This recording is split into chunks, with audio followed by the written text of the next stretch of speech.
So we're looking at using the equation of the tangent plane, which we gave right here.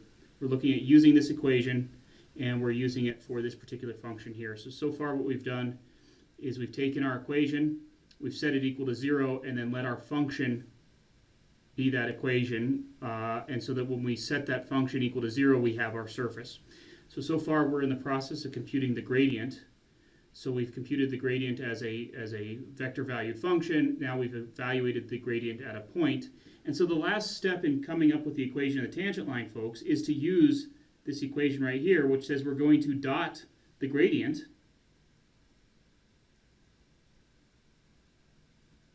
We're going to dot the gradient with this vector function x minus our x-coordinate, which is, I believe, 0, and then y minus our y-coordinate, which is 4, and our z minus our z-coordinate, which was 3/5.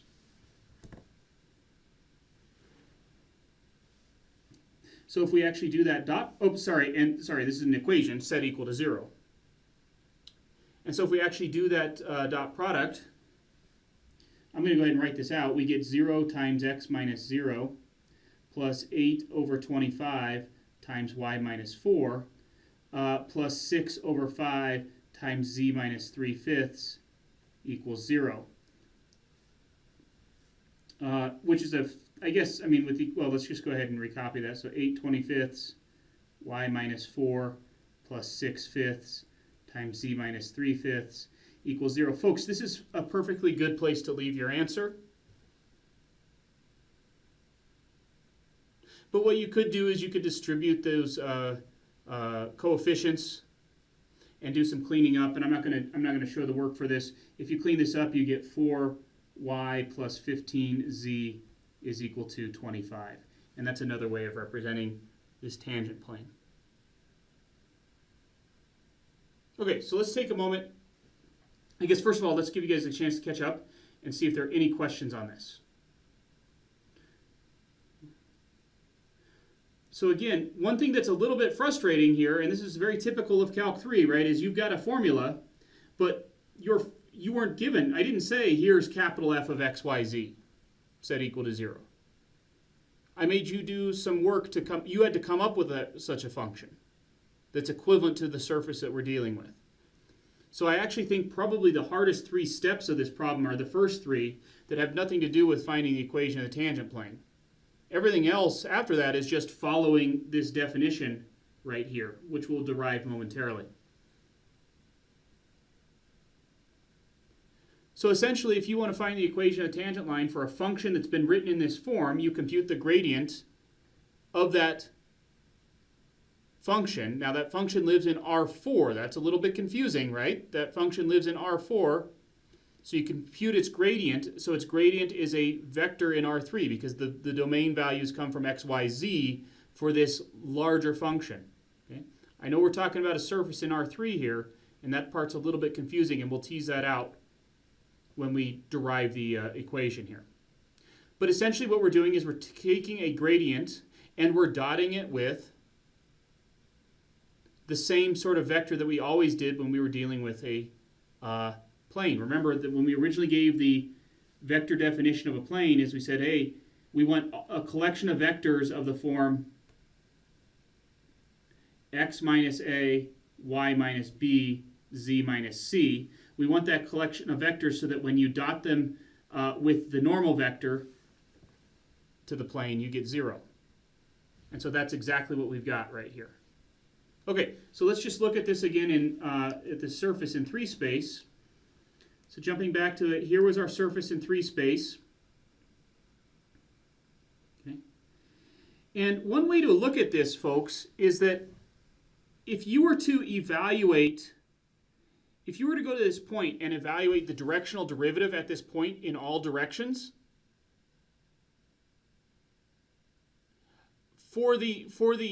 not for the 4-dimensional representation of this surface, but for the 3-dimensional representation of the surface, if you found for example, if you thought of partial f, partial x, where this was a function that maps from R2 to R, then you'd have the partial derivative of f with respect to x would be pointing in a direction along here, as would it for y, and all of the other directional derivatives would lie along this tangent plane. And so you can think of this tangent plane as incorporating all of those directional derivatives of the function that describes the surface. Okay, we'll look at that as we go along. But anyway, the other thing we see is that this tangent plane gives a very good approximation for the surface at this point. If you want to see what I was talking about, or what I mean by that, look down just a little bit to where we're going to derive this, and you see the idea of, hey, if you zoom in on a surface close enough, like we see in this image here, if you zoom in on a surface close enough, as long as it's what we call a smooth surface, that you can approximate that surface with a plane. That's the Calc 3 analog to saying, hey, if you've got a smooth curve, a smooth function from Calc 1, a smooth curve, if you zoom in on it close enough, that curve resembles a line. Okay. There was a little bit more to this question, so let's go ahead and answer the second part. The second part said, at what points does this ellipsoid have horizontal tangent planes? Okay. So, I mean, I guess one thing you could do is you could go look at this surface and say, hey, and by horizontal we mean in terms of the, if you put the tangent plane there, it does not have any, as you move along it, you don't change in the z coordinate. That's what we mean by horizontal. And I think you can see there's at least, I can spot two places, and there actually aren't any more, two places where if we put the tangent plane there, the tangent plane will just have a constant z value, like z equals 3, or I guess actually in this case z equals, well, whatever that point is there. Is that 1? Yeah, so z equals 1. Okay, or z equals -1 if you look down here. Okay, so but let's go ahead. Now, again, as is often the case, folks, we can look at some of these simple surfaces in R3 and get some information just from looking at these surfaces by graphing them. But what we want is more analytical methods that will enable us to find the same information but without being able to look at the graph. Okay? So let's see how, let's see what we can do here with, there we go. Let's see what we can do here with figuring out where this has a horizontal tangent plane. Well, by having a horizontal tangent plane, what we mean is that the normal vector is what? So for a plane to be horizontal,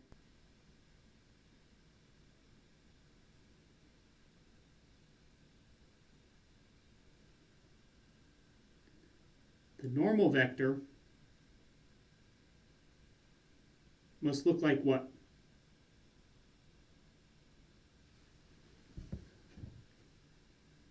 So if you're having trouble with that question, I mean, we've got the graph here. We've sort of already seen where the point where this has horizontal tangent planes. Go put a plane right on top of this thing here, and then answer the question: what does the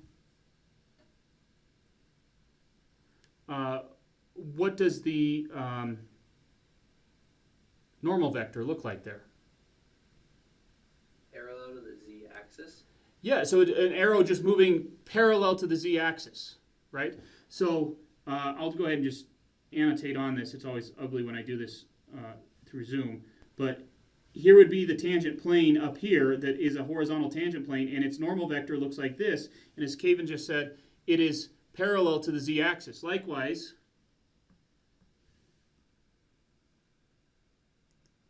if we look at this one that's under here,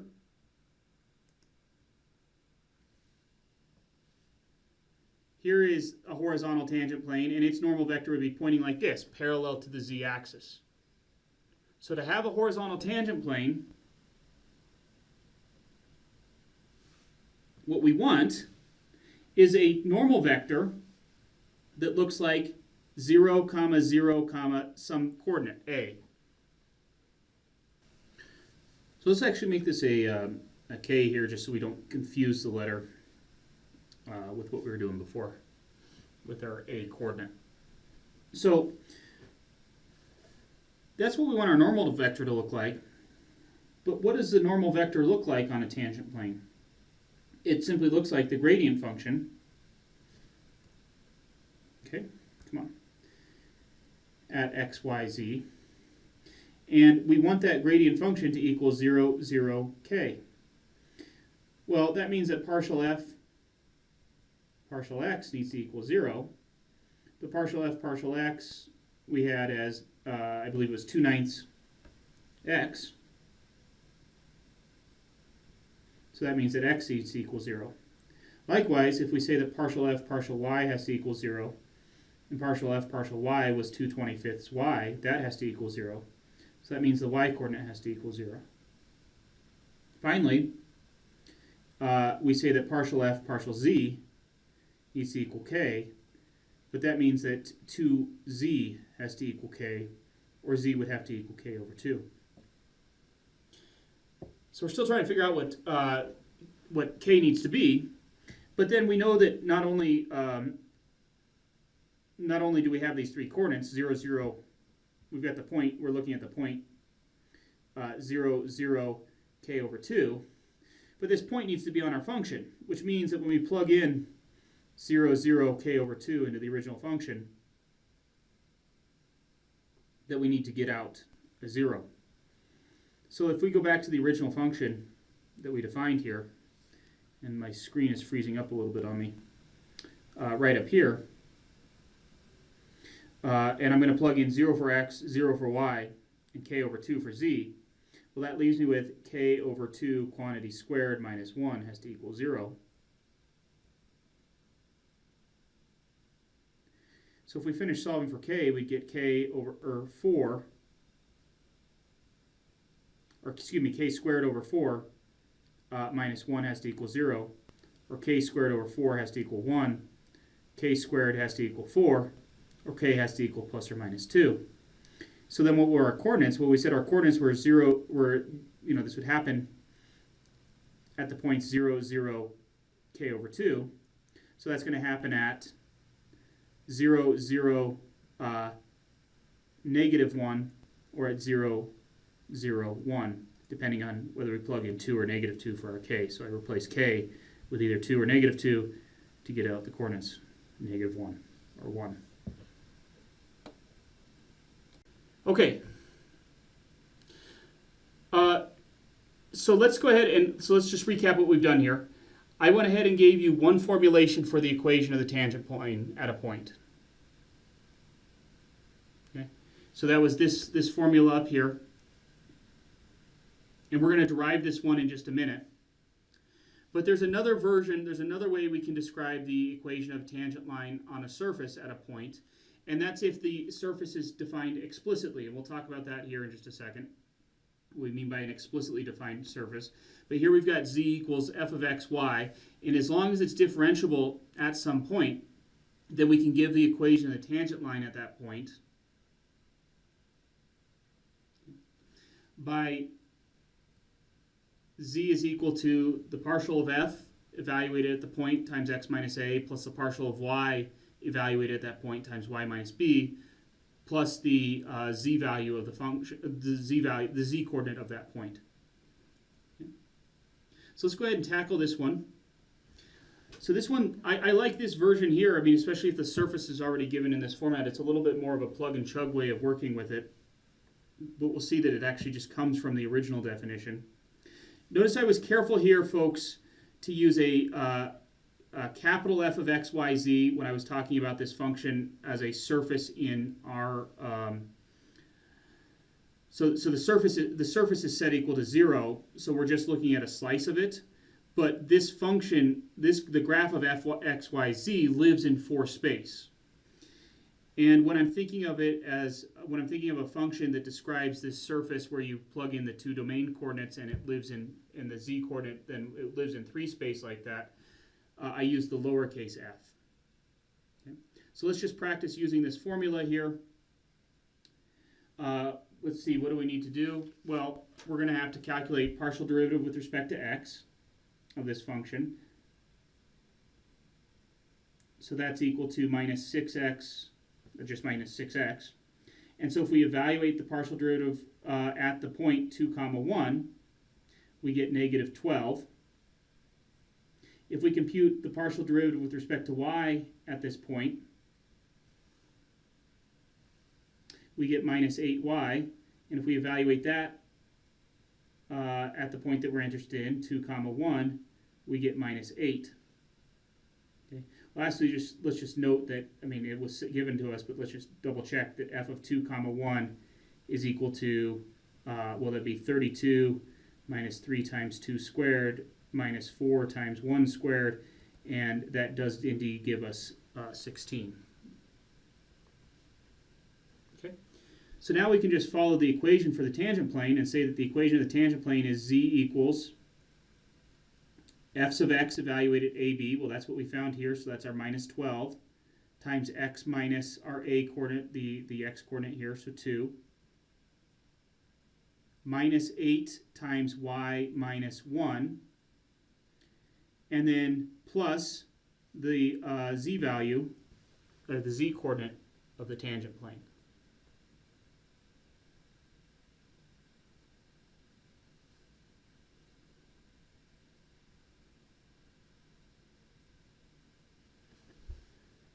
Any questions about coming up with the equation of this tangent plane here, folks?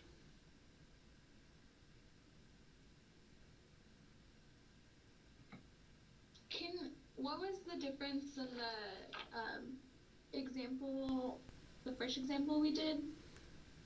Yeah, great question. So let me just say it like this, Allison. You have two different ways you could tackle this problem.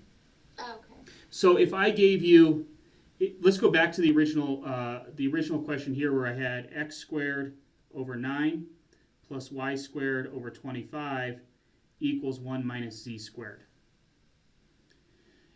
Option 1, from what we just saw, was to rewrite this as f of x, y, z, set f of x, y, z to be the function x squared over 9 plus y squared over 25 plus z squared minus 1. And then our surface that we're dealing with here is where f of x, y, z equals 0. And if that's the case, we give the tangent plane as the gradient of f of a, b, c dotted with x minus a, y minus b, z minus c. That's option 1. Okay. Option so 2. There's different ways. Yes, yes, and let me run through that because I think it's a really good question. Option 2 would be to solve this for z. And if I did that, let's see here, we'd have z. Let's see here. Well, we'd have 1 minus z squared is equal to x squared over 9 plus y squared over 25. Let's subtract that 1 over.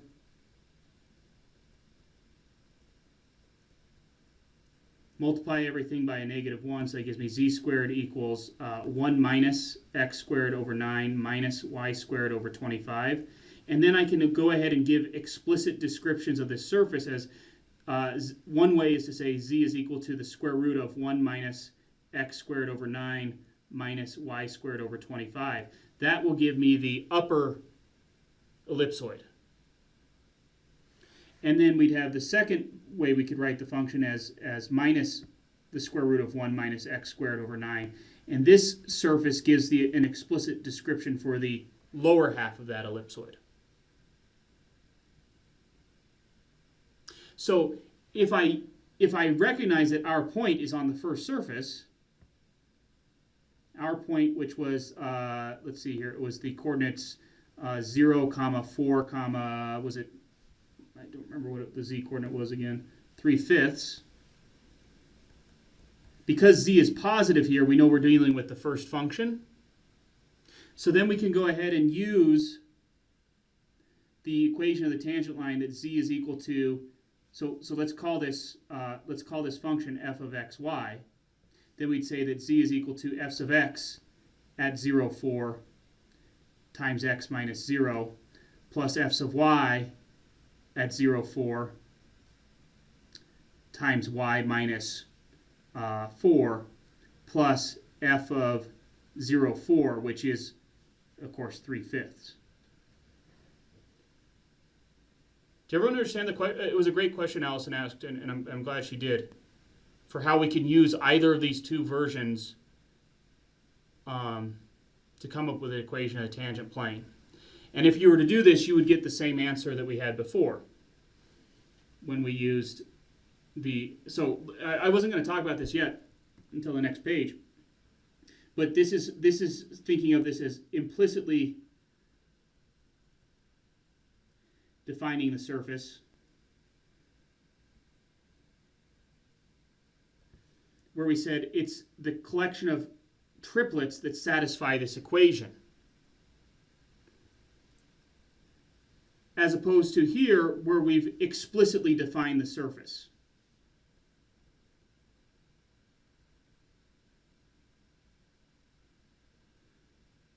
Where we still think of this as taking the two domain values, plugging them into the function, and it outputs the third coordinate, and then we graph that triplet to get that point on the surface.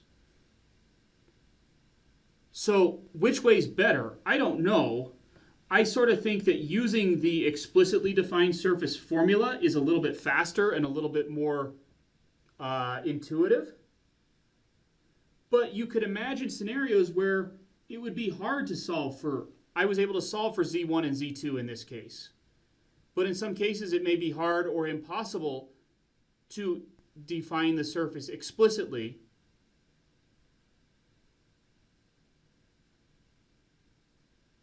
And so it may be better to go ahead and give an implicit version of the surface and then use... Sorry, I've got some delay there in my writing. And then use the implicit formula. Oops, and this equals 0 for the description of the tangent plane.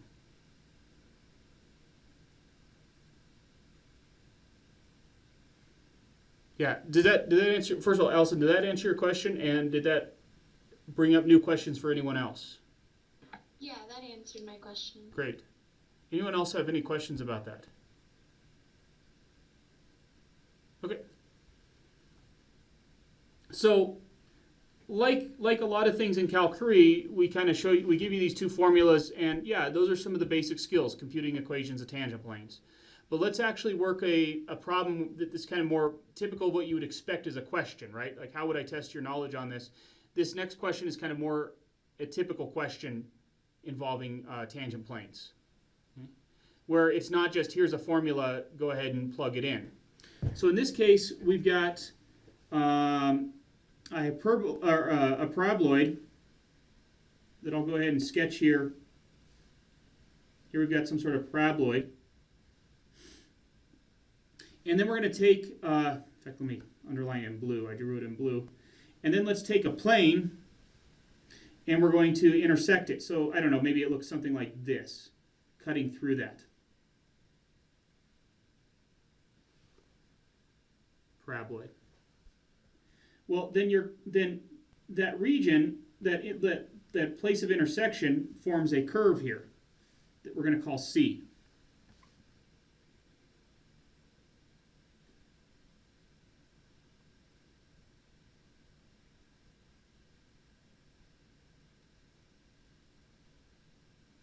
And there may be other ways you could do this. So for example, you could come up with a parametric description for the curve C and then take its derivative and then find an equation of the tangent line for the curve C. But what we're being asked to do here is to take this point here, maybe it's right here at the order pairs 2, 1, and if I plug in those into either of the two equations, notice that I get out a 7. So that's the point 2, 1, 7. And we're being asked to find the equation of the tangent line on that curve.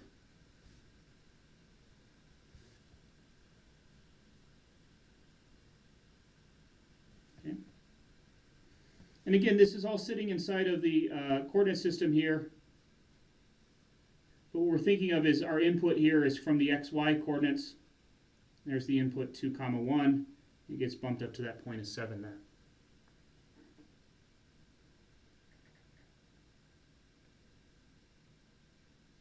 Okay, so first of all, let's make sure we all understand the question. We want this equation, the equation of this black tangent line that I've drawn here.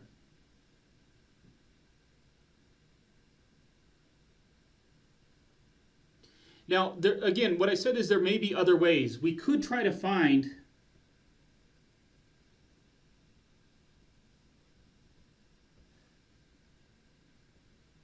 some function r of t that describes the curve. And that would look similar to, I think you had a test question similar to this on your first test where we had a plane going through a cylinder and I asked you to parameterize that. And then you could take the derivative of that and find the equation at that point. You'd have to figure out what time value would give you that coordinate, and then you could find. So we could find r of t, solve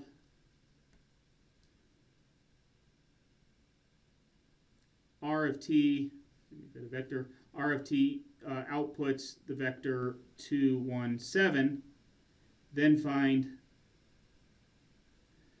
r prime of that t naught to come up with the equation of the tangent line there.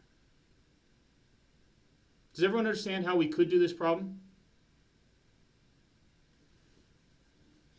And just like with the question that Allison asked earlier, we have multiple options and you sort of need to be nimble and flexible. And you might favor option 1, but you get partway through it and you realize, oh, that's too messy. Or you may favor option 2 and you say, oh, I can't actually solve this explicitly for z. I better go back to the other way of writing it. There's probably many ways you could finish out this problem here, but the way I want us to think about it is this way. Okay? So our direction, so we're trying to come up with a line, right? Our goal is a tangent line. So I'm going to just, because I already used the letter R once on this picture, let me go ahead and put RT of t, so I'm talking about the tangent line. And what is a tangent? Well, it looks like any other line. It's got to look like R, some R naught, plus some t times some direction vector v, right? That's how all of our lines look in 3 space, or in any space.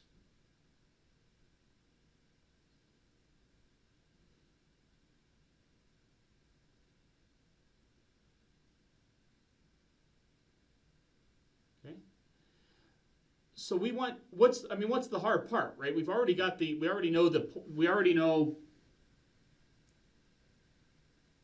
r of 0 is the vector 2, 1, 7, right?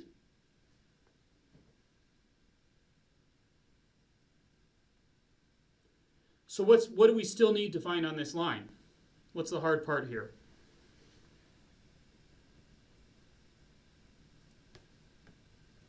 What do we need here, folks? I don't know whether silence means I'm bored and not worth saying it, or I'm lost. So Vector v. We need to know that direction vector v here, right? That describes this line. Okay, and that's often the case, right? Describing a line in this class often boils down to just finding that direction vector. Well, what do we know about v? Well, v lies on the plane z equals x plus y plus 4.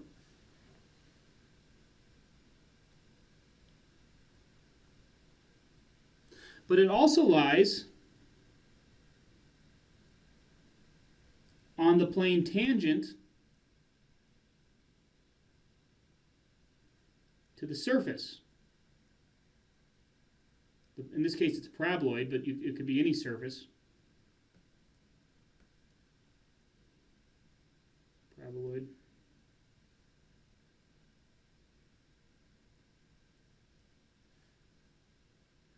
At the point 2, 1, 7. Does everyone understand that? Okay, so I'm not going to try to clutter up this drawing that I've got over here anymore. But you could, I'll sketch and then immediately tell it to take it off. But you could then try to sketch the tangent plane at the surface right there, on the point that we're talking about. And notice that our line has to lie along that as well. So that means the vector v must be on that. Okay, so I'm going to take that out just because it's getting too cluttered. Okay. Is the r prime of t naught, is that v? No. I'm sorry. Yes, that would work if we were going to do that route, Xavier. But we said we're not going to do this route. We could, but we won't. Did you say real quick what that route is? That's what I'm saying right now.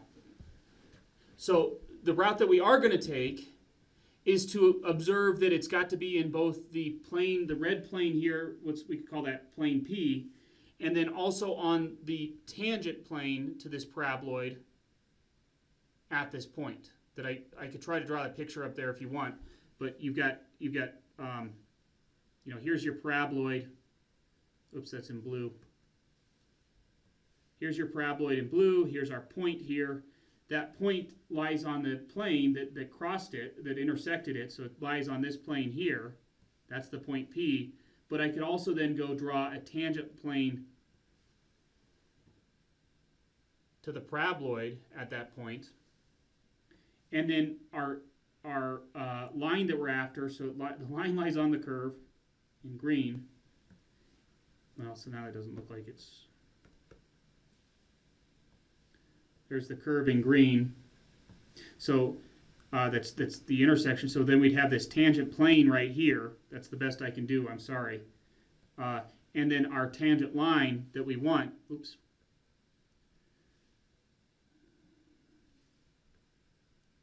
Our tangent line that we want is both in the red plane, and it doesn't look like it because I can't draw it, I'm not good enough, and it lies in the orange plane, or whatever color that is, tan plane. Okay. But if it lies, so you're asked what's our strategy, and I'm trying to build up to that. If it lies in both of those planes, then our vector v must be orthogonal to both of these planes' normal vectors. So v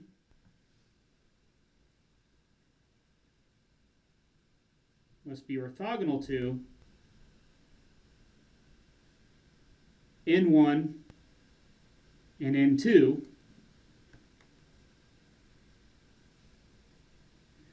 where n1 is the normal vector of the plane z equals x plus y plus 4, and n2 is the normal vector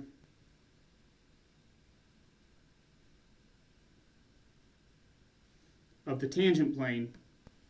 So let me say it this way, the plane tangent to S, or tangent to the paraboloid,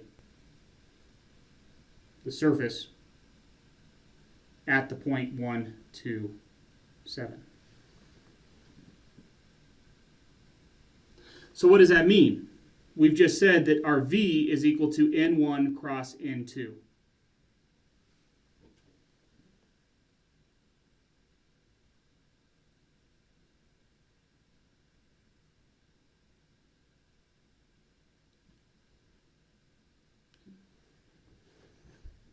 So n1, the normal vector to this plane, P,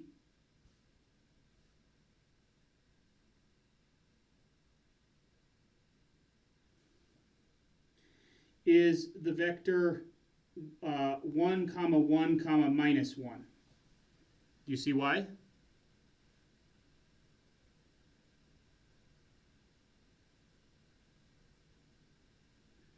So our plane was z equals x plus y plus 4, which I could rewrite as, for example, x minus 4 plus y minus 0 plus z minus 0 equals 0. Oops, I'd have to subtract, let's see here. I'm sorry, I could rewrite this way.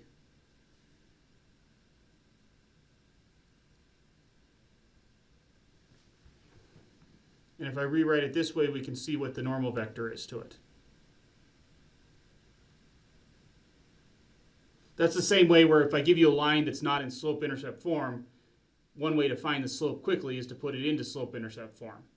Here I gave you a plane where you couldn't easily identify the normal vector, but if you rewrote it the way I just did, you'd have the normal vector. By the way, that +4 you could have collected anywhere as long as you still get a true statement. I just happened to collect it with the x. Anyone have any questions on that? I'm getting silence, and I never know what silence means. I just need to see the last bit of what you wrote at the bottom. Oh, yeah. Thank you, folks. Yeah, I appreciate the thumbs up if you're doing well. You've also got your deer in the headlights if you're feeling a little concerned.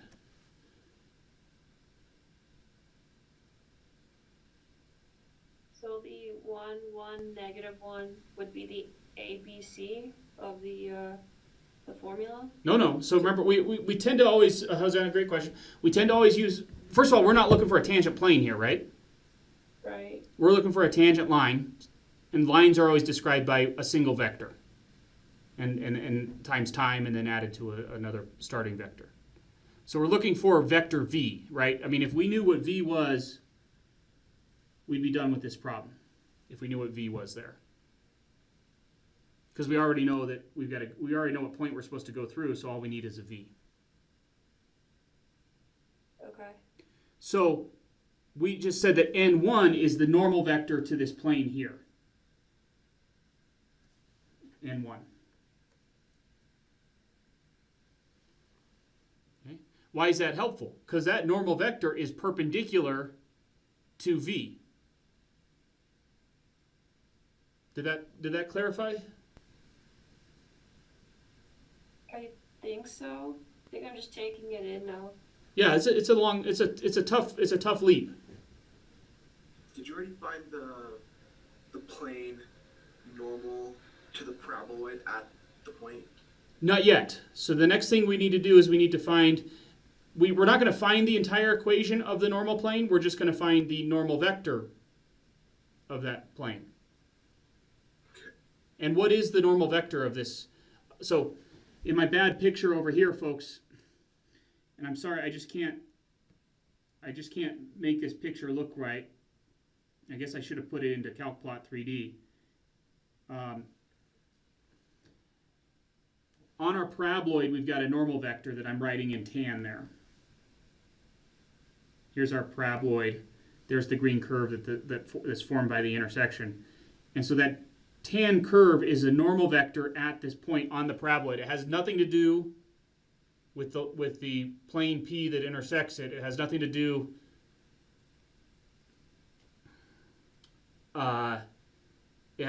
with the green curve, except that we know that the tangent line of the green curve is in this plane at the particular point we're dealing with. Questions on that, folks? If you guys are still uncertain afterwards, what we'll do is I'll get done with it, and during the break I'll put it into CalcPlot 3D so we can look at a better picture than I can draw.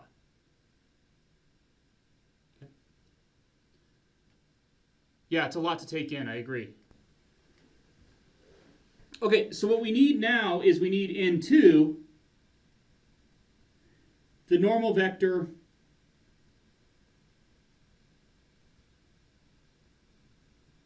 of the tangent plane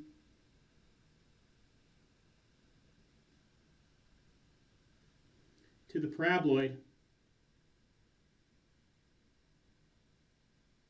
at the point 1, 2, 7.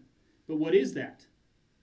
N2 is simply the gradient of the paraboloid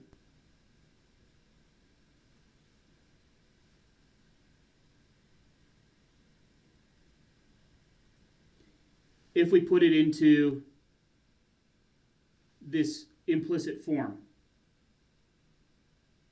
where f of x, y, z would be equal to x squared minus 3y squared minus z. Oops, excuse me, x squared plus 3y squared minus z.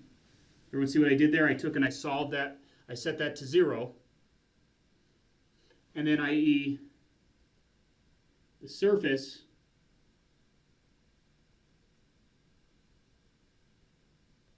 is that surface there.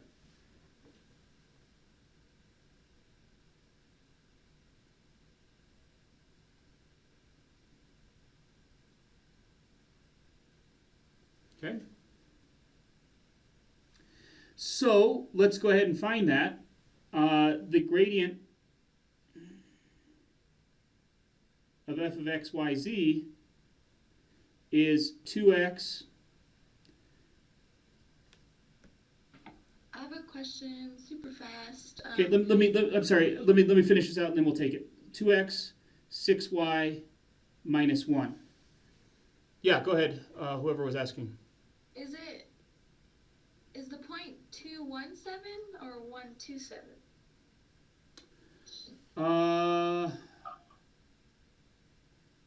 Shoot, I'm sorry. It's 217. So I've somewhere right here in a couple of places I've swapped that.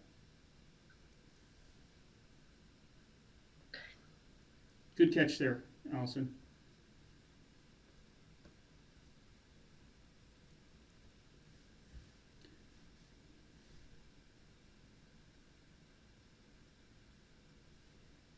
Yeah, thanks, folks. Thanks. Everyone see that?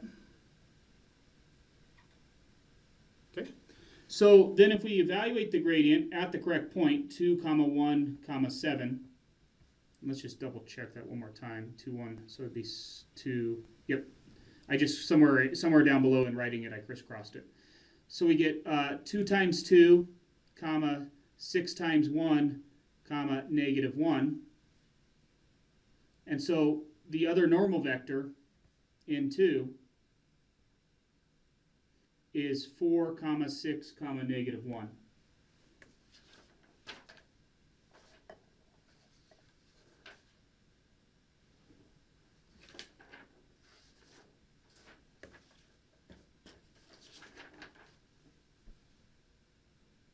Okay.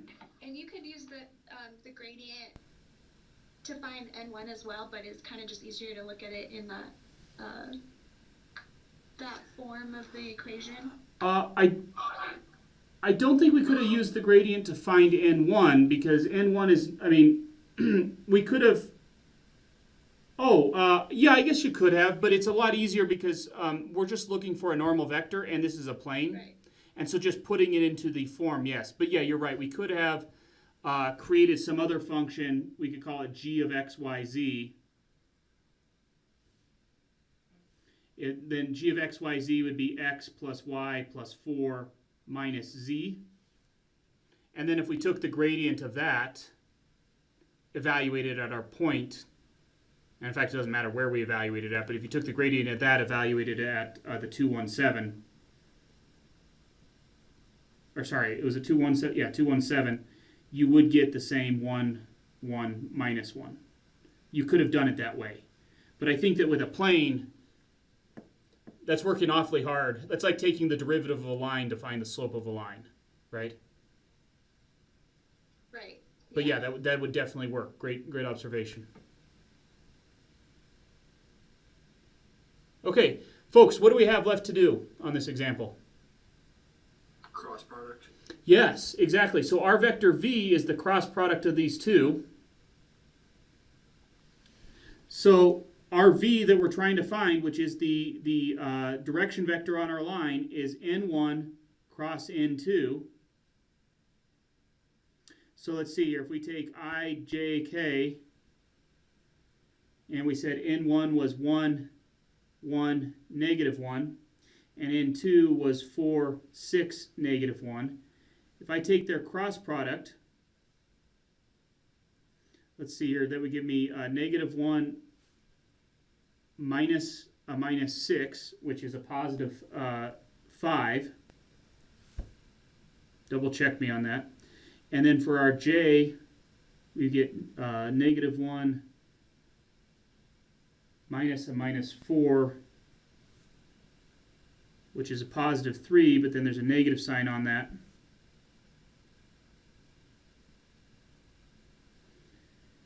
And then if we take, for k, we'd have 6 minus 4, or 2.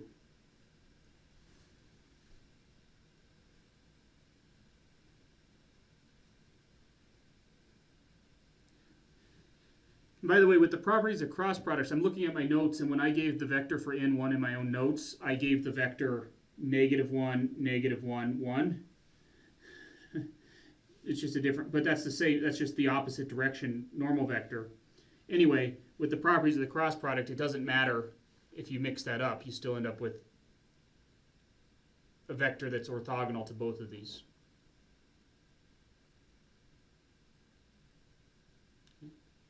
So we're done. Here we have our line. Our r of t is the vector 2, 1, 7 plus t times the vector 5, -3, 2.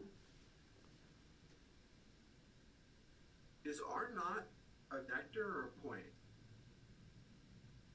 There's two ways to look at it, Xavier. When you're dealing with a coordinate in 3 space, you can think of it as a point, or you can think of it as a vector whose tip is at that point. So it's the same thing. Okay. But if you're looking for a vector valued function, then you need to you can't. It doesn't make sense to add a point to a vector. That's apples and oranges. So you can only add vectors to vectors. Yeah, great question. Folks, any questions on this? On how we found the equation? So, for the first, for the x component of the cross product, I got -7, but I don't know if I'm doing it wrong, because it's -1 minus -6. So that'd be -1 plus 6. Yep. So let's see here. So if we did this more slowly, we'd have 1, -1, 6, -1 I hat plus some other terms. And so then we'd have 1 times -1. Yes, that. No worries. It's easy to do. I promise it's so easy to do. Great. Other questions, folks? So is this line basically like the line of intersection between the tangent plane and the other plane?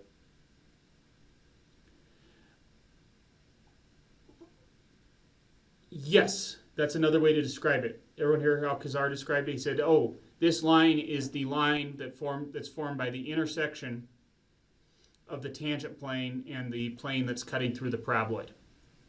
Yes. Why would this be useful? Yeah, that's where we get into the interesting question, right? Like, this is a math class, not the engineering course. I guess, for example, let's see here. I don't know if this particular example, I can't think of, I could try to make up a fake scenario to fit this example. But what I was trying more to illustrate was, okay, once you're able to find equations of tangent planes, what's really important, nobody's just going to come out and ask you, hey, what's the equation of this tangent plane? You're going to be asked to somehow do some sort of extension beyond that with these. And so here's what I came up with, which was, I thought, kind of an interesting, I found it in the text, it was an interesting extension of it, and it also incorporated stuff that we'd done before. So we had a problem similar to, so again, we could have, the other way we could do this is if you were trying to come up with that black tangent line there, you could try to come up with a parameterization for C. You could try to come up with a curve that describes that green circle or green ellipse that I drew there. And I think you could do that, and then you could take its derivative. But sometimes finding parameterizations are harder than others. And so what we're learning how to do is be creative in finding whatever it is we want. In this case, the vector v, the black vector that describes that direction. So our black vector v, that's right on here. There's our black vector v that's on this line. We were able to find it without ever finding the curve C. And that may be advantageous. Yeah. So again, I'll just say it one more time. Like probably what we're trying to learn how to do here is be nimble with, okay, we've got, I feel like, and you'll definitely have a test question where I say, hey, here's a function, find the equation of tangent line at this point. And I'll definitely give you some points for being able to do that. But what we really have to learn how to do in Calc 3 is swap between all of these different ways we could think about problems and figure out which one will be the easiest way of viewing the problem to come up with a solution. And so I guess I don't know how this specific problem would apply, but the skills that we needed to solve this problem are what we're trying to develop here. Yeah, great question, Matthew. Thank you. Other questions, folks?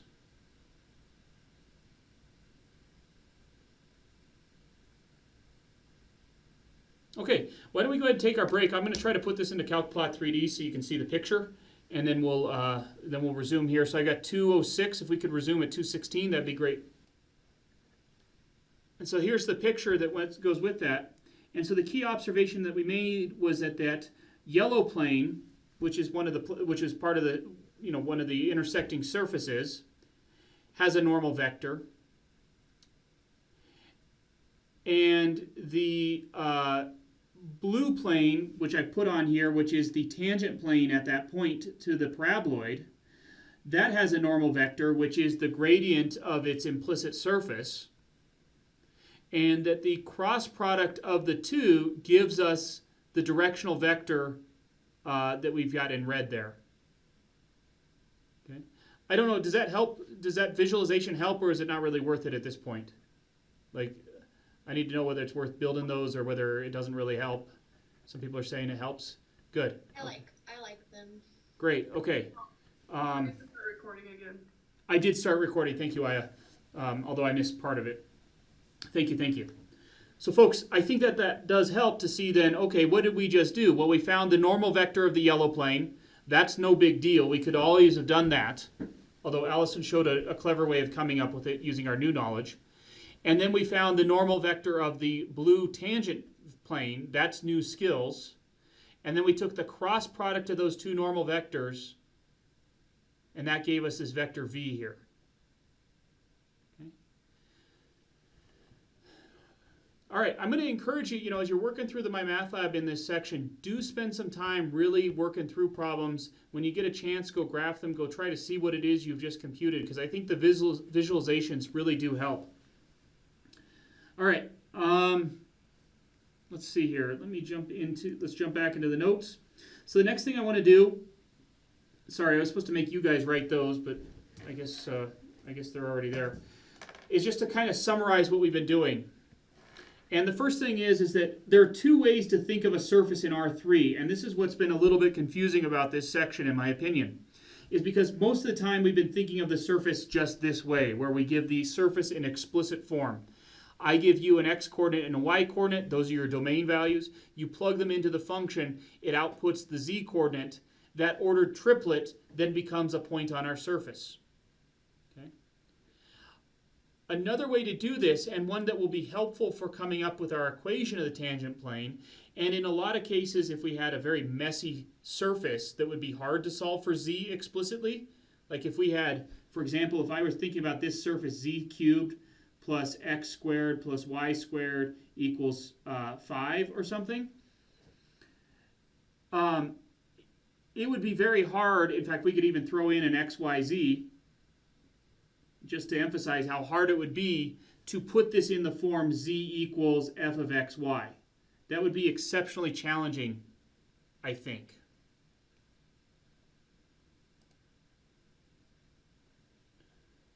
Folks, I just had a chat come through. I haven't seen what it is. Oh, maybe not. Okay. All right. So sometimes this is the way we're going to have to do it. Work with these implicit surfaces. Okay. Where here I could very easily make this the implicit surface f of x, y, z is equal to x squared plus y squared plus z squared minus x, y, z. And then the surface is just f of x, y, z equals 0. Then I could go ahead and find a tangent plane with that. Whereas I think it would be very hard to solve this equation for z and use the other method that we had. All right. I just want to emphasize what we're doing here. You might be a little bit confused by that. What we're doing here is we're saying, let's take this curve f, or this function f, which is a surface, but it's a surface that lives in R4. So this surface lives in R4. You and I can't, I mean, maybe some of you can. I certainly can't. Most people can't visualize things in R4. But nonetheless, that's where the graph of this thing lives. We just can't, I can't envision it. But when we set it equal to 0, what we're doing is we're taking a particular level curve of that surface, and that level curve would live in one dimension lower. It would live in R3. So this formulation is to take a level curve of a function that lives in of a surface that lives in R4, and that level curve is a surface in R3. Just like when we took, if we had our, if this was our paraboloid, a paraboloid, not necessarily our paraboloid, and if we looked at its level curves in, so here we've got x, and here we've got y, here we've got x, here we've got y. If we looked at its level curves would look like this, which are just, each one of those is just one drawing in R2. Okay. Anyway, so that's what we're doing here, and I think that's especially challenging. Okay, real quick, we had this definition in section 15.3. That was our definition of differentiability, what it meant for a function to be differentiable at a point. And I want to emphasize, since we've already seen the result, this expression right here, if you think of delta z as z, z2 minus z1, or z minus z1, and then if you solve that for z, you'd have z is equal to f sub x of ab delta x plus f sub y of ab delta y plus z1 plus these two terms, epsilon 1 delta x plus epsilon 2 delta y. These two terms have to go to 0 as delta x delta y approaches 0. And what are we then left with? We're left with basically the equation of our tangent plane. So if you want a good definition if you want a good intuitive definition for this differentiability, which we're not going to talk a whole lot about, but you go on to take more math classes, that's going to become more important. Okay? Because what does differentiability mean in higher dimensions? That's a really sticky question. For surfaces and hypersurfaces, you could think of differentiability as meaning it's differentiable if it's possible to put a tangent plane on it at that point. And you can see that this definition of differentiability sort of looks like our equation for the tangent plane. Okay, so the next thing I want to do is I want to go ahead and let's take our surface, f of x, y, z. We've already learned how to, given some surface in R3, we can make it look like a function f of x, y, z, and then we can set it equal to 0. That describes our surface. Assuming that it's differentiable at a, b, and c, some point, and the gradient at that point isn't the 0 vector, let's figure out how we would give the equation of a tangent plane to this. Okay?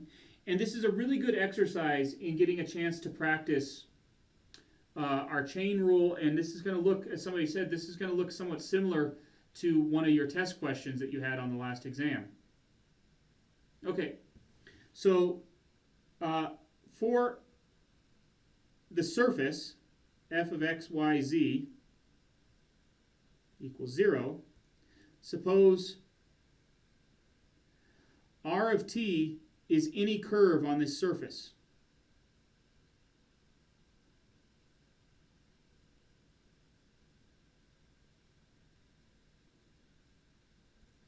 Okay? So this curve has to exist in such a way that it's not just any curve in 3 space. It's a curve in 3 space that also that intersects this surface. Is always along this surface. Okay. So it would look something like r of t is equal to x of t, y of t, z of t. Okay. And since it's on the surface,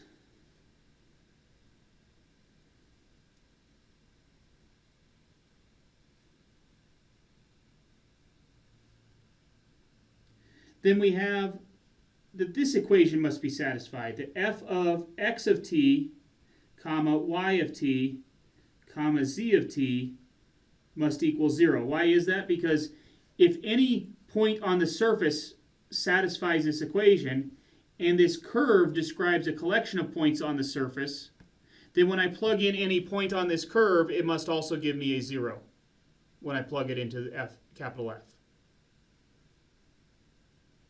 Okay.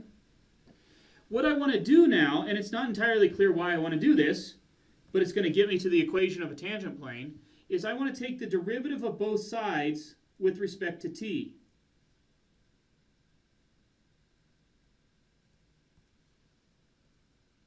So that's the derivative of f of x of t, comma, y of t, comma, z of t on the left-hand side. But on the right-hand side, we have that we're taking the derivative of 0.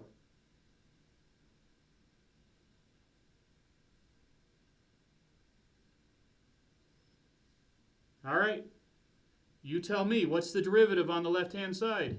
This is what you've learned how to do.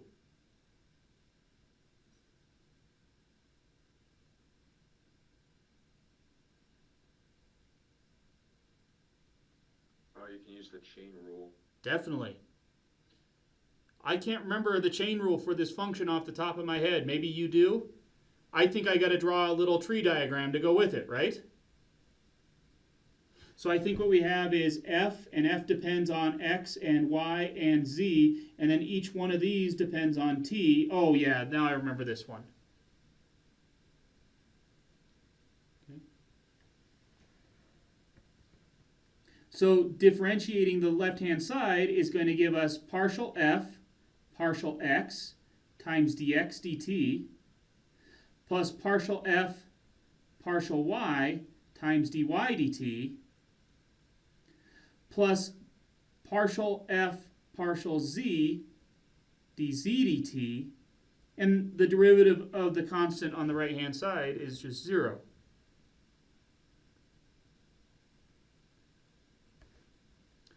And this is a good skill to start developing. Expressions like what you see on the left are going to show up all the time in math. And although that's a perfect, you might say, oh, we can develop the equation of the tangent plane this way. Oftentimes, vector notation is a much more compact way of writing what we're looking at. And what I have here is a bunch of products added up. What thing do we do with vectors that looks like a bunch of products added up? Dot product? The dot product. Yeah. So this looks like partial f, partial z, comma, partial f, partial y, comma, partial, I think I said z earlier, I meant to say x, partial z, dotted with dx dt, dy dt, dz dt.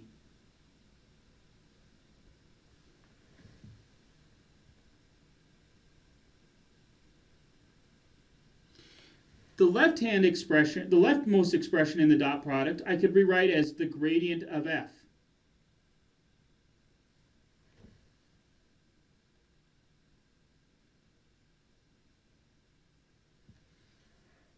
And we're going to dot that with, we could rewrite the right-hand side with r prime of t. Because what is r prime of t? It says to take this curve and take the derivative of each of the component functions. But that would be precisely what I've got right there, so we could call that r prime of t.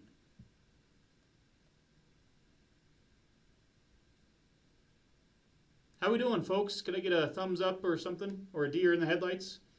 Either one's fine.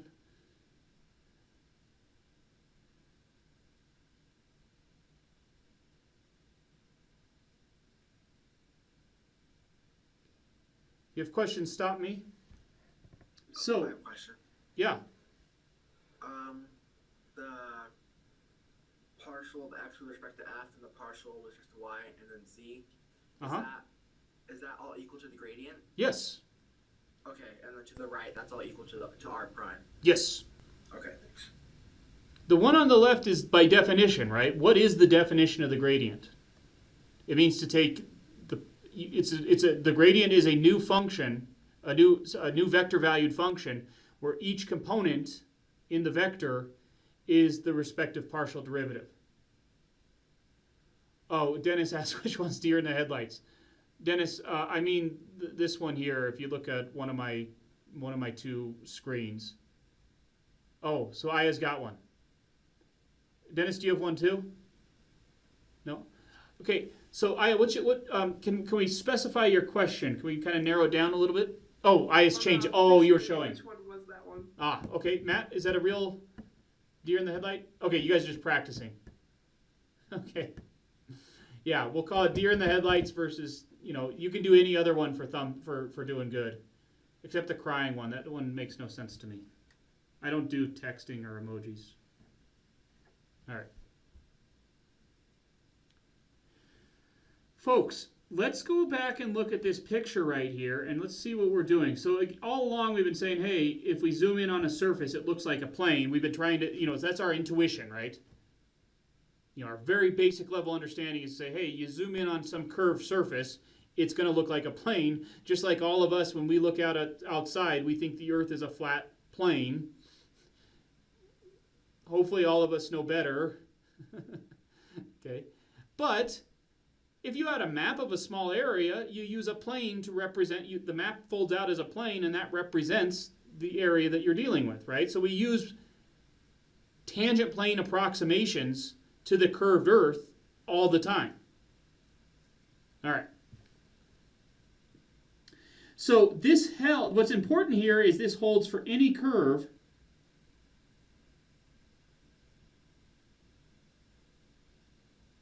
on the surface.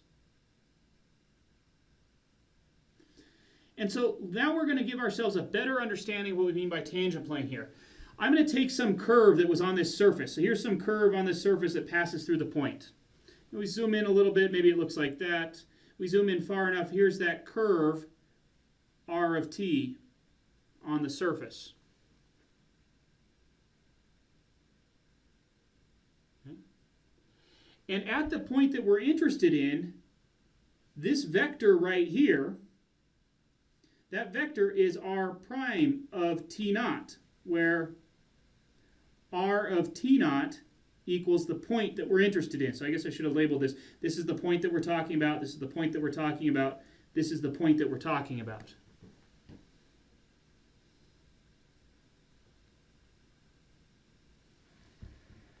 So I guess I've assigned a direction to this curve. Everyone tracking so far?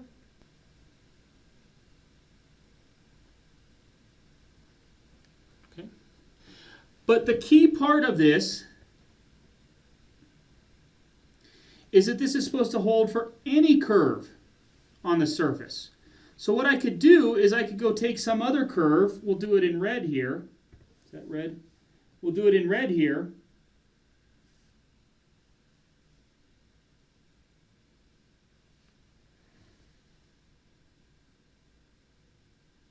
So maybe we'll call this one R2 of t, this other curve. And maybe this R2 of t has some, you plug in some different t value. Let's call it maybe t star. And that equals p naught. But even still, we could go ahead and compute the slope of the tangent line of the line the line that's tangent to this curve right here. And this would be our R2 prime of t star. And I'm not going to try to put any more curves on here. But this is the insight that I need everyone to understand. Right here. What is the tangent plane? One way to interpret that is it's the collection of all tangent vectors for all curves passing through that point. So we're defining the tangent plane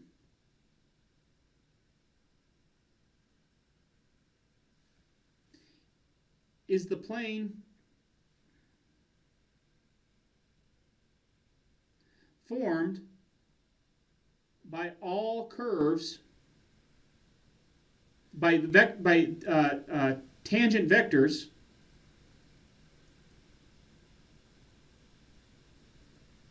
of all curves where they pass through the point.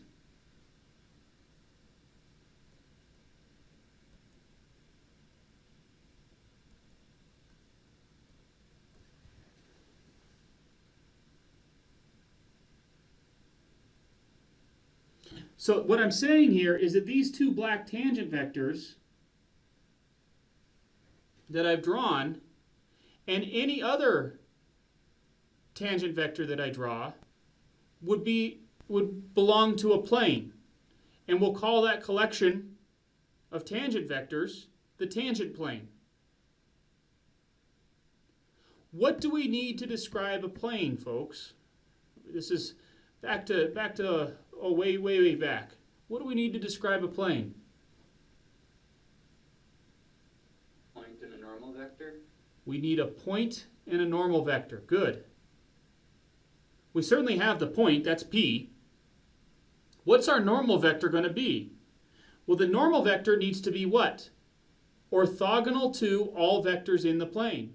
What are all of our vectors in the plane? They are all these r primes of t naughts. And so what is our normal vector to this plane?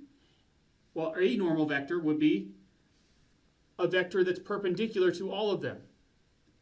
This part's going to confuse you a little bit, possibly, maybe not. Maybe you guys are all good to go with this. This took me back for a minute when I first learned it.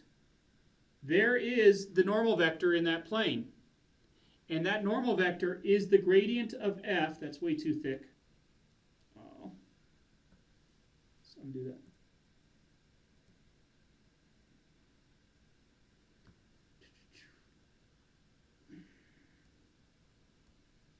No.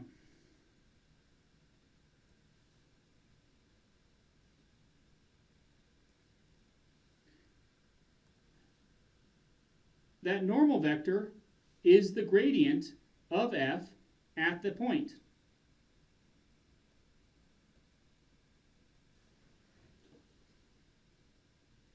I don't think it's really clear. I mean, you guys have kind of bought all along that for our definition of the plane, let's see here, we started it way back up here. It was the very first thing I gave you today. You've probably bought all along that the normal vector for our tangent plane is the gradient of this function that lives in R4. But I don't think that that's clear.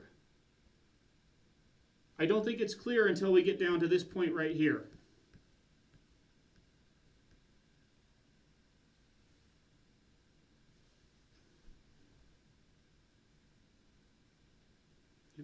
Where we went ahead and we took some curve passing along this surface, like we did here.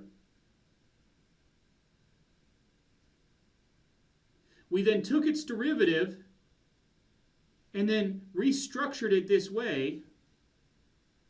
And then we said, that gives us some insight to how we want to define a tangent plane. It's a collection of all tangent vectors to curves passing through that point.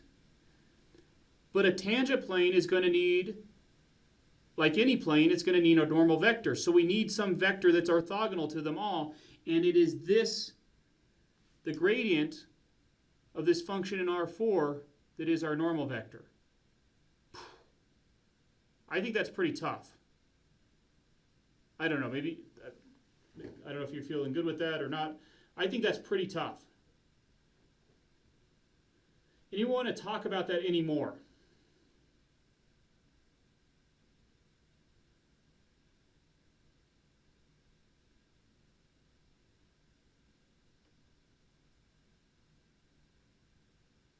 Anyone want to talk about it anymore? Is it kind of like how the gradient in R3 is perpendicular to the contour lines in R2? Yes. Yes, that's a good observation, Kazar. Yeah. So do the curves that intersect this line, are they just a representation of how we're getting these tangent points, or these tangent vectors? Yes. Okay. Yes. So we have these all these curves going through a point have tangent vectors at that point. That collection of all tangent vectors at that point, through these curves passing through it, that collection forms a plane, the tangent plane. So for the most part on these sorts of questions, are we given curves and then we have to find the tangent vector, or are we given... Well, that's... So, I mean, if you want a typical question here, this is about as typical as it gets, Cedric. It's a really good question. It's just this one right here. Here's a surface, find its tangent plane. But as we've seen kind of over and over again in this course, it's not just, oftentimes we're doing a whole lot more than just computing a tangent plane. And I think that, so I can't really say like, oh, I'm going to give, here's a question with some curves going through it. But that should be your understanding of where the tangent plane comes from. And ideally, we'll be able to find some questions that make sure that you understand that.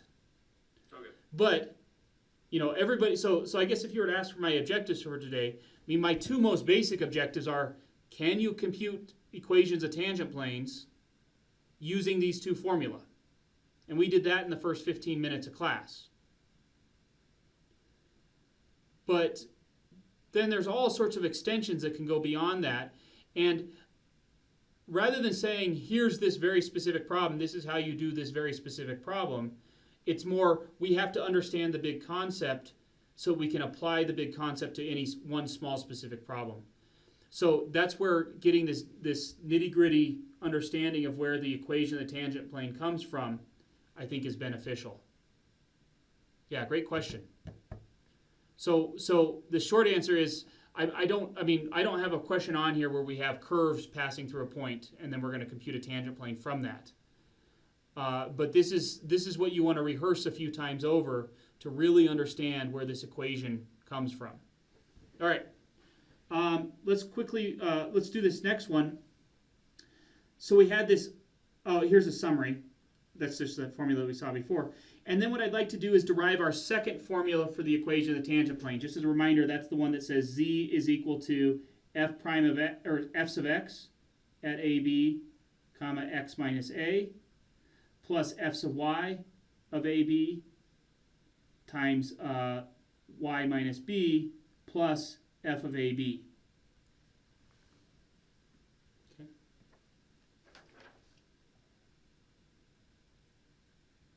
So we used that on our second problem. That was the one where we had, it was a paraboloid. It wasn't the third paraboloid that we looked at, but it was a paraboloid. And the question, we went through that really fast. I'll just zoom up to it real quick for you.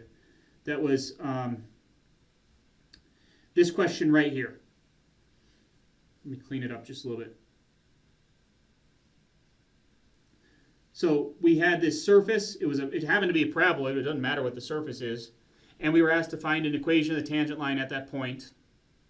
And so we simply computed the partial with respect to x, evaluated AB, the partial with respect to y, evaluated AB. We found the y coordinate, and then it's just a plug and chug.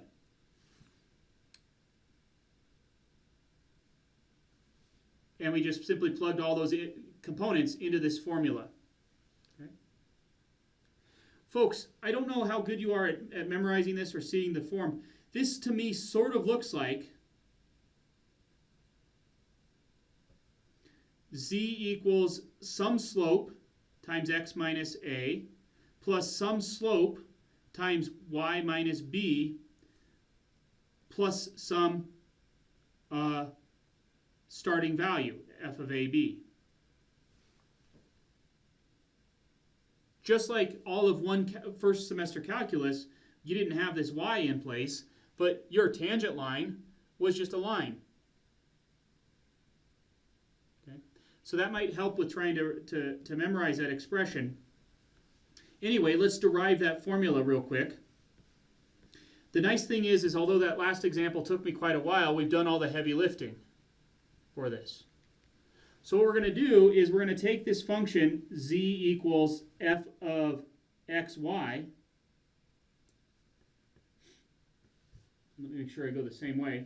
And let's go ahead and take the f of xy over to the other side in this description of the function. So we would have the description z minus f of xy equals 0. Maybe you see where I'm going with this. So even though this function is, it's a function of two variables, it outputs a third variable, we think of it as a surface living in R3, we're going to take this expression right here and we're going to say that f of xyz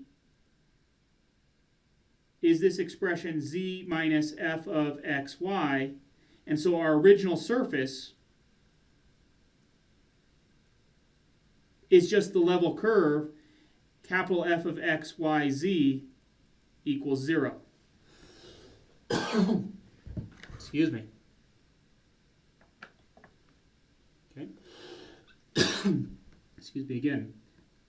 So now all we need to do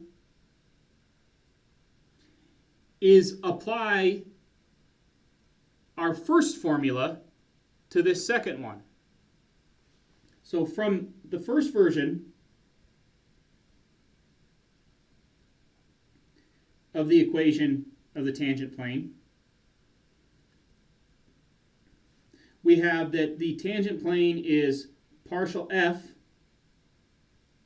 partial x. Let me write it. Let me use the other partial notation. F sub x of a, b, c. And here I should be more careful here. Let's say we're doing this for the point. Did I say what the point is? I did say AB. And so the y coordinate, or the z coordinate would be f of AB. That's the little f of AB. Don't let your eyes glaze over there. If I give you the x and y coordinate, you find the z coordinate by plugging it into the original function.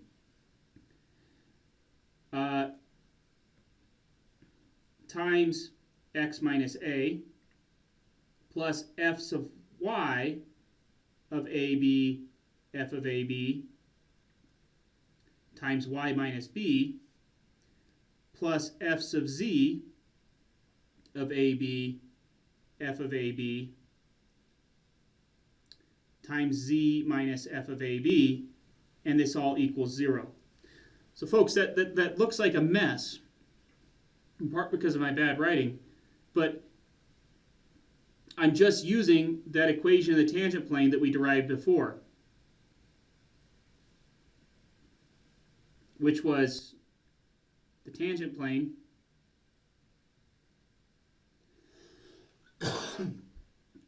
was the gradient of f of x, y, excuse me, the gradient at a point, ABC,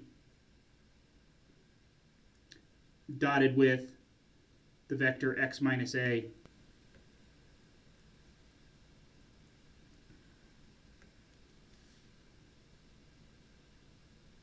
Y minus b, z minus c, set equal to 0.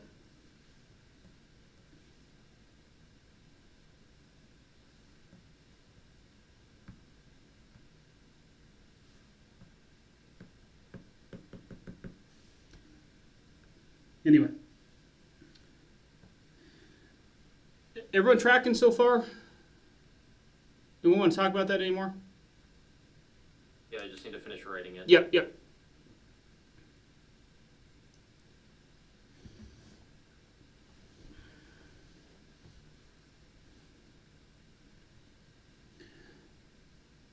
So this is our function, which is built up of just z minus f of xy. It's just the original surface. And so if we want to compute f sub x, well, that's just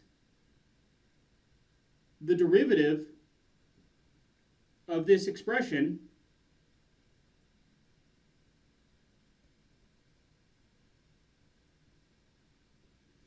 and because we're thinking of this now as a function of three variables in R4, the function lives in R4, or the graph lives in R4, f is an input of these three independent variables.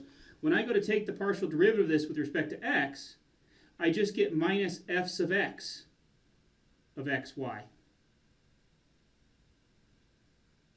And so if I evaluate f sub x at the coordinates a, b, comma, f of a, b, how do you do that? Well, everywhere you see an x, you're going to plug in an a. Everywhere you see a y, you're going to plug in a b. And everywhere you see a z, you're going to plug in f of a, b. And so we just get that.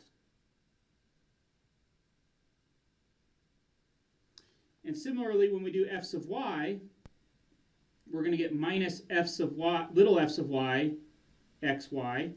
And so if we evaluate that at the coordinates a, b, comma, f of a, b, we get minus f sub y, a, b. Folks, I dropped that x right there, and that's important. Right there.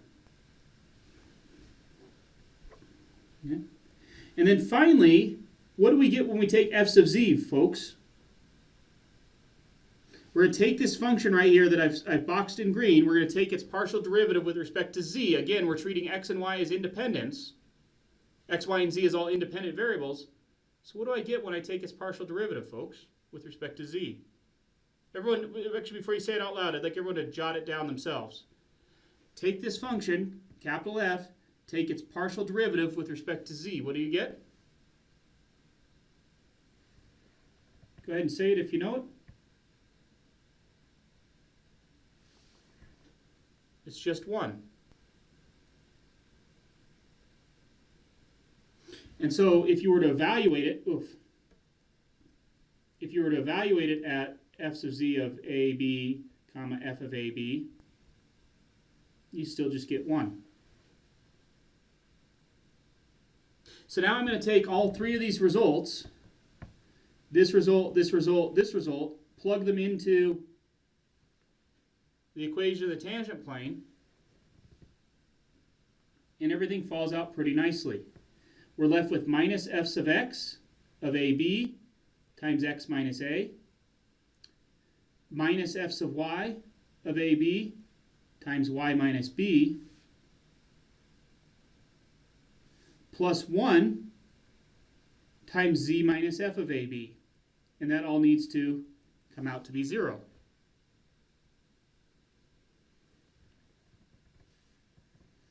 And so if we were to solve this for z, we end up with the equation. Z is equal to f sub x of ab times x minus a plus f sub y of ab times y minus b plus f of ab.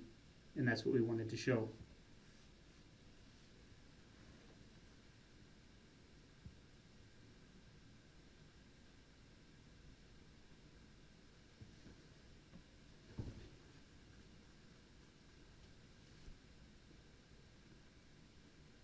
Questions on that, folks?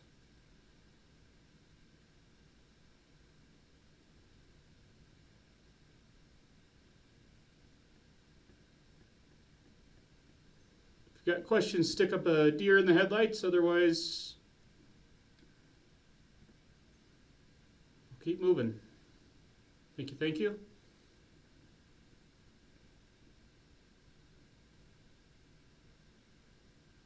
Anyone want to talk about it more? I've got about half the class that hasn't said I'm good, and I suspect there's probably some questions on it, so I'm happy to talk about it more. If I've lost you, please we'll talk about it. Oh, Xavier, go ahead. Are you gonna ask us to derive an equation, like ever? I don't think so. Okay.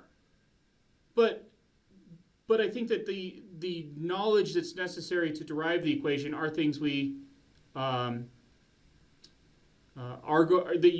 mean, any one of these ideas that's in here is a fair game question. I'm not going to say derive the equation of a tangent plane, but I'm sure that I'm going to find ways to ask you about understanding the connection between these implicit and explicit functions, etc.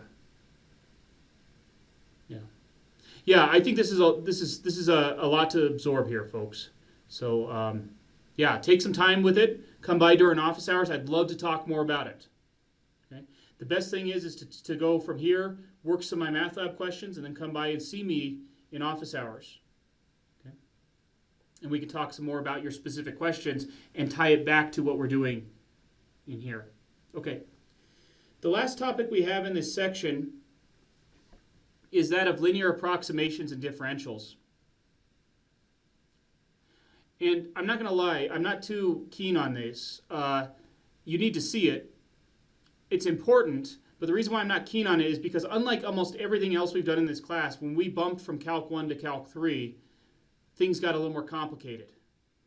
But to me, linearization and differentials, they're not really, you don't learn anything new that you didn't know in Calc 1, with the exception of, your formulas are bigger because instead of doing a tangent line, you're doing a tangent plane. So, if you're interested, if you feel rusty on this, if you're working on my math labs and you're stuck, the problem is probably not your Calc 3 knowledge, but rather your Calc 1 knowledge. So what I put here is you can click on this from our webpage if you've got the PDF. It's my notes for when I teach this in Calc 1, and there are 4 videos there of me working through both linearization and differentials.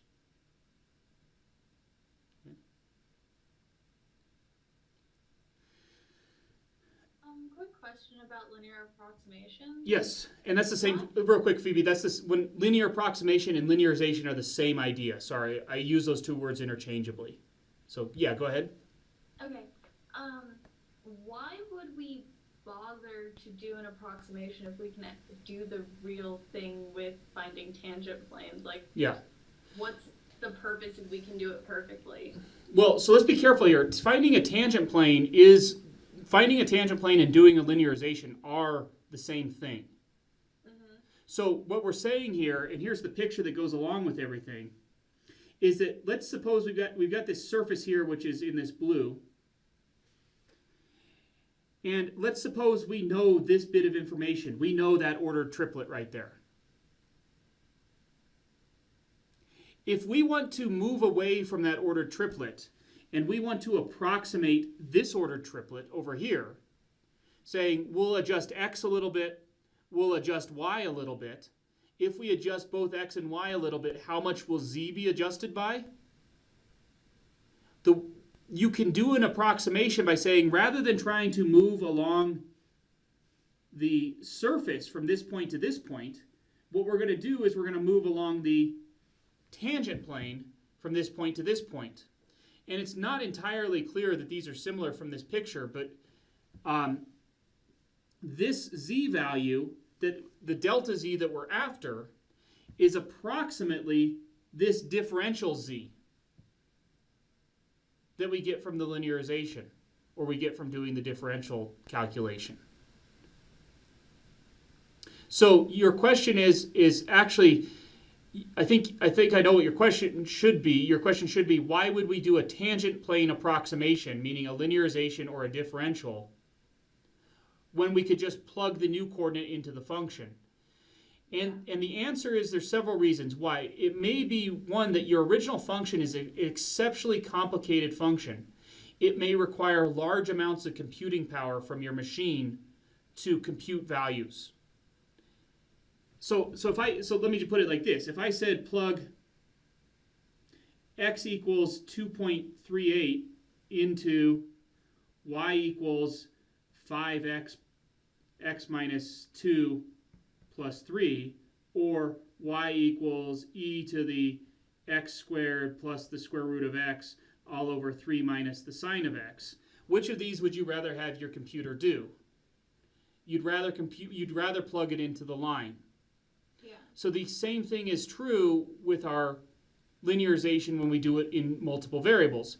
The difference is if I said plug x equals 2.38 and y equals 1.17 into either y equals 5 times x minus 2 plus 3 times y minus 1 plus 17, or, oh sorry, that shouldn't be y, that should be a z, or z equals e to the x squared plus y squared minus the square root of x plus the sine of xy all over, I'm just making this up, 3 cosine xy. Which of these would you rather have your machine be doing? Well, if you're making millions of computations, if you can do a linear approximation instead of the actual computation, that might save you large amounts of time. To be honest, that's sort of as far as I know, because I don't work with machines. But scientists and physicists and engineers do. Okay? So that's part of the issue. Okay? The other part is it's a little bit more abstract. It's you may not even know what your function is. In the real world, somebody doesn't say this is the function describing, the temperature, or if you give me your x and y coordinates. In the real world, nobody hands you a function. But what you do is you collect data, and you collect data one of two ways: by finding coordinates, finding points, and by finding rates of change. And so this is a rate of change, and this is a rate of change coming from the linearization. And these are given coordinates that you've these three are coordinates that you've experimentally obtained. So with your instruments, you can find data points and you can find rates of change, but you may never actually know what the function is that's governing the motion that you're dealing with, or the idea that you're dealing with. So you're right. These problems in a math class are very cooked up, because I say, here's a function, rather than plugging in these nasty coordinates into the original function, plug those nasty coordinates into your tangent plane approximation. That seems like a pretty cooked up problem, but that's what you'll encounter when you're trying to fit mathematical models to real world data sets. How's that for an answer? Sounds valid. Sounds valid? Yeah.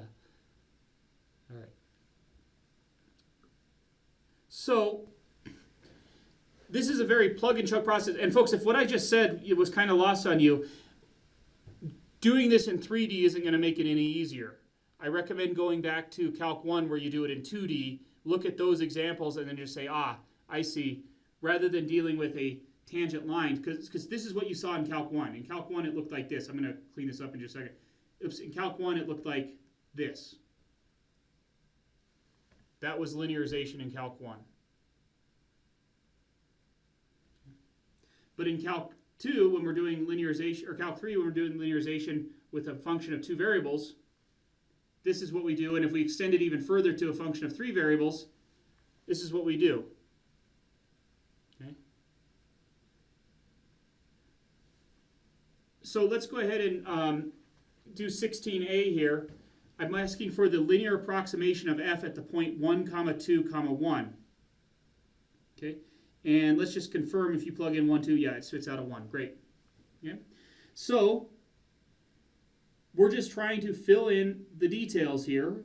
And you should say, this seems very similar to computing the tangent plane. And it's exactly the same as computing the tangent plane. It's just that we're considering we're giving a function that tells you where you are on the tangent plane if you deviate from this point, -1, 2, -1, 2, 1.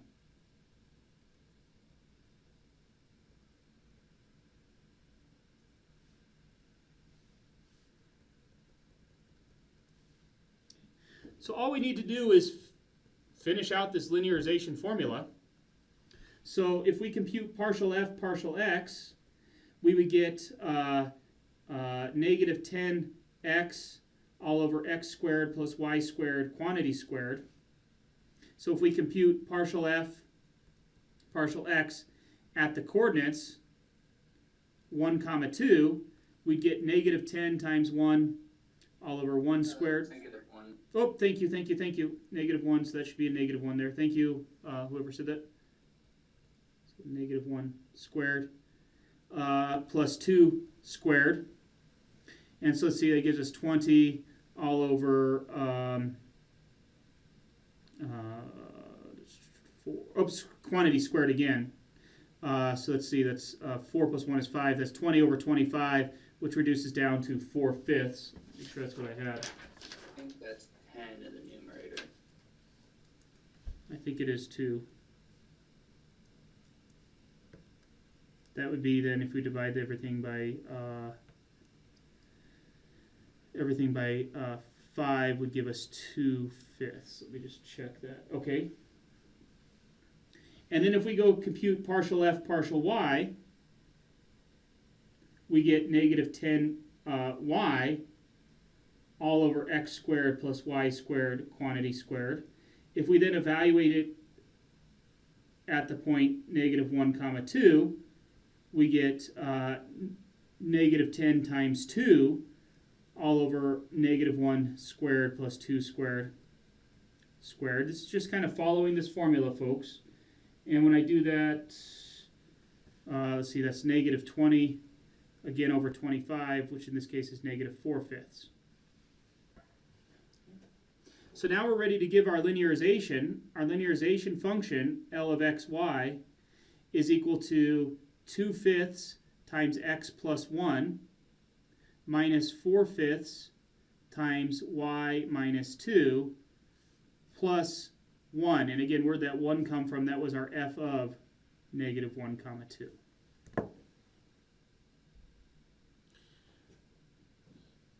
So folks, all we did, I mean, we followed the linearization formula, but in other words, we came up with the equation of the tangent plane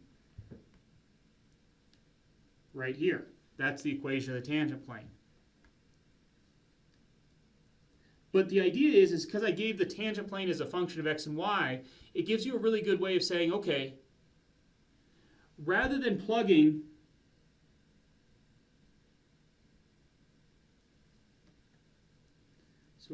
finding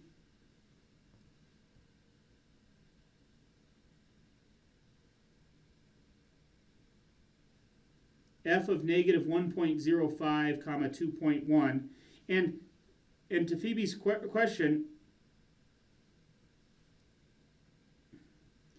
you know, there's nothing difficult about asking a calculator to compute this. But the point is the way we're going to compute it, we're going to do nothing harder than addition, subtraction, and multiplication.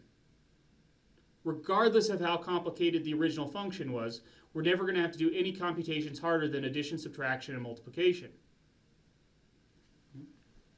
So if we go to compute L of minus 1.05 comma 2.1, this is 2/5 times, oops, let's see, yeah, that's fine, negative 1.05 plus 1 minus 4/5 times 2.1 minus 2 plus 1. And again, I'm pulling this from a calculator because I don't feel like doing it. So yeah, you might say this seems like we're cheating. But again, we never had to do anything harder. Let's just go ahead and write that as 9/10. We never had to do anything harder than addition, subtraction, or multiplication.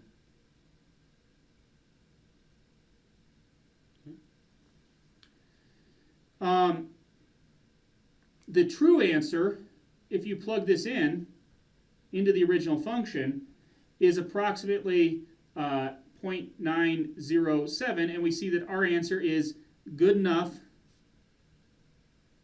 you know, for government work or for whoever we're working for, right? And again, I don't think that this is trivial. It does seem like, okay, well, we used a calculator either way, or I sure would, to compute that L expression. But the point is that we only used a linear function to compute it rather than, and in math, linear functions are as easy as they come. They're the easiest functions to work with. And as far as computers go, they're the easiest functions probably, give me a break, but probably the easiest functions to do computations with.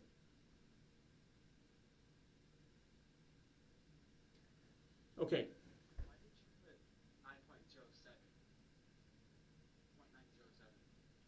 So careful here. Look at the function I'm dealing with. That's my linear approximation. This is my guess. This is our guess at the actual number. Great question. Other questions, folks?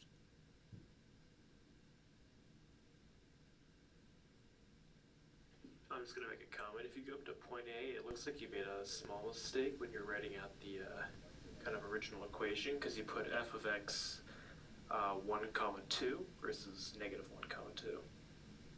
Oh, yep.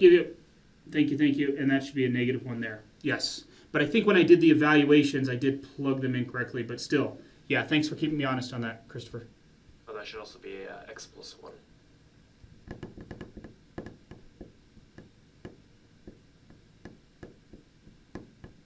Where? Oh, yes, right here. Thank you. Oh, yeah, especially keeping me honest then. Thank you. I'm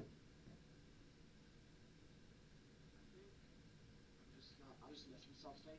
Because for the linear approximation equation, at the end you added f of AB, which was equal to 1, right?